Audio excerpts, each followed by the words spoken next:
Hi everybody, John Finn here with another unboxing and review from the amazing Masterverse series. This is from the Princess of Power collection, She Ra herself. I am super stoked about this. I had the original She Ra figure as a kid. We were all in on She Ra because we were all in on He-Man. We didn't even occur to us that She Ra is being made for a female audience. We were just like, hell yeah, female He-Man, let's do this.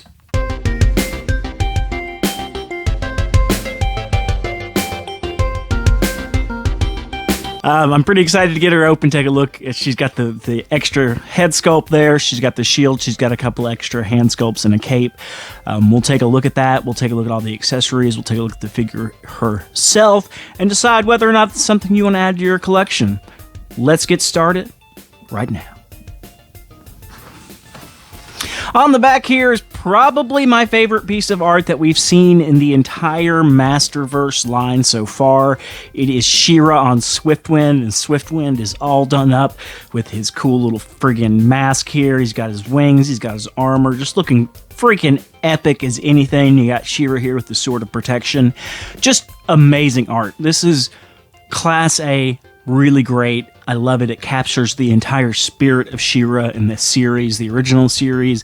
And you can kind of think of the new series with it as well. But let's get her open and let's take a closer look at everything that she comes with. Okay, we've got the Princess of Power here out of her packaging, and you can see she does come with this extra head sculpt, which is super sick. Comes with the tiara being worn as a mask, which I really dig. Just gives her a more superhero-esque look to it, which I think is cool. I think we can use some more of that in our Masters of the Universe line. You got two extra hand sculpts here.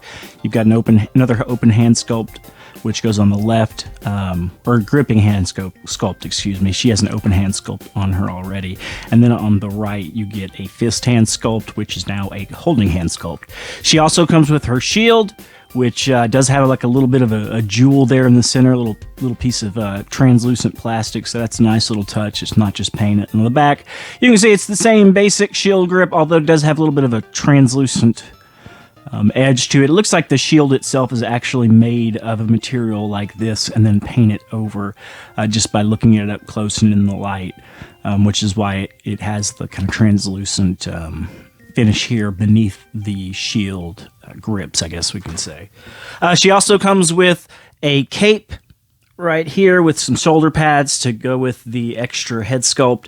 Mine did come out of the package warped, which is a little bit disappointing. I'm going to try it on her in a minute to see if it'll sit flat, but I have a bad feeling about that. And this cape was kept in with plastic ties, so there are little holes. You can see one right here. Mattel, figure out something better for that, because you're literally damaging the product when you package it, when you do that. I really don't like that. And of course, she also comes with the Sword of Protection, which has another jewel there. And now, if I remember correctly, in the original series, in the original Filmation series, the sword would actually change into the shield in other items that as she needed them, and that's why all of her little accessories would have that jewel in it, is because they're all basically the Sword of Protection, morphing into whatever tools she needs at the time. Overall, she looks really cool. She has a lot of great detail and coloration on her. I really dig the emblem here on her belly and chest. Her belt looks cool. Her cuffs and boots have some great paint-on detail in them. Articulation is basically the same as the rest of the Masterverse series. Couple of things of note. Her foot joint is the smoothest that I've felt so far in the Masterverse line. I don't know why that is, but it just moves really smoothly, and it doesn't, there's no ratcheting, and most importantly, it's not too loose. It's almost just perfect. Everything else is pretty good. Her knees and shoulders are a little bit on the tight side, but they will move. You don't have to break them to get them to move. And of course, she has this smaller cape on her already. Another little thing that I want to point out in addition to the feet articulation is this glorious hair. Now, it's beautiful. It's a great looking sculpt, and I like that part of it, but it's so big, it covers her entire back, and it does impede some of her articulation in terms of how she can move and turn her head, and looks kind of awkward if you have it turned at a weird angle or anything but straight ahead. So I don't know if I'm too big of a fan of that big of a piece of hair on the head sculpt. At least with it being as stiff a plastic as it is, I feel like if they're going to do hair like this, the plastic should be made of something a little bit more pliable, maybe made of the stuff that some of the soft good or non-soft good capes are made of these days. It's got kind of some give, but it's not floppy or anything like that. I think that might benefit figures like She Ra in the future, so you can get better posing out of them without having to really force it and make everything look awkward. But what I'm going to do now is I'm going to take this head and cape off of her, and you can see the cape is on just by a tie around her neck here. We're going to take those off. We're going to put on the extra cape, the extra head sculpt, and we're going to go ahead and equip her with her shield and see what she looks like there. Be right back.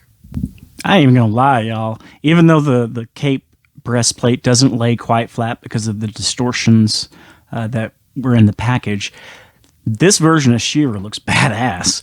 I really dig this, and this may be the main display that I use with her because it looks different enough from the typical Masters of the Universe figure and character that it really makes it stand out. And I think it's a cool look, and I hope this is, honestly, if she shows up in Revolution, I hope this is the look that she has instead of the more classic look. I mean, it's cool. I dig it, and the face sculpt is great. It's beautiful. They did a good job of I think, creating a She Ra-like face image that looks both realistic and a bit cartoony. But this one is just too badass with the shoulder pads and the longer, more epic cape. This is going to be my version of She Ra going forward, I think. I dig that quite a bit. It does have the same problem as the other head sculpt, though. It's got that really hard, big piece of hair there in the back. And then the other gripe I have, of course, is with the warping of the chest piece here that came in package. But otherwise, this is a cool figure. This is one of the better looking figures in the Masterverse line. It's going to compete probably for my top 5. I still think the Triclops might be my number 1, but man, this is a beautiful, beautiful figure. And we'll just see how time changes my mind on things, or if it doesn't. But yeah, I dig this one. If you're thinking about getting any Princess of Power figures, but you've got limited budget or space, I would go with this one. I don't have Catcher yet, but I have seen some interesting things about her figure and the headpiece that she wears, making her look really weird with it off. So I would say, honestly, and I've got Hordak, I would go with the Princess of Power. I think this is the coolest looking figure of the Pop line so far, and it's one of the best looking figures in the Masterverse line, bar none. I hope this video gave you an idea whether or not this particular figure is for you in your collection, and I want you to keep collecting the way you like to collect, whether that's keeping your figures mock, opening them for display, or for play. However you like to do it, it's the right way to do it. And if anybody else tells you otherwise, tell them you're going to send She Ra after them for the honor of Grayskull. Until next time, I'm John Finn, and I'm out.